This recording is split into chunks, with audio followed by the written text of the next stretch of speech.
In college, I studied sociology and I did quantitative research.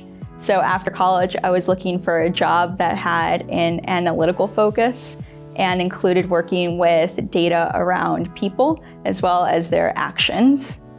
I primarily work as a liaison between business groups that want to send data outside of the company and the IT groups that ultimately approve those requests.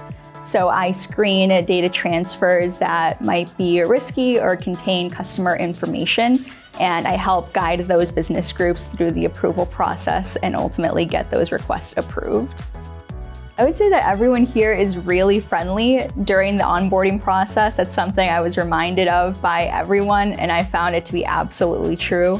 People are always there when you have a question. People are more than happy to break down their thinking or explain things further. And this was really, really helpful when I first started and I had a lot of questions. Additionally, I found this to be true from people at all levels of leadership in our company, which has been really heartwarming to see.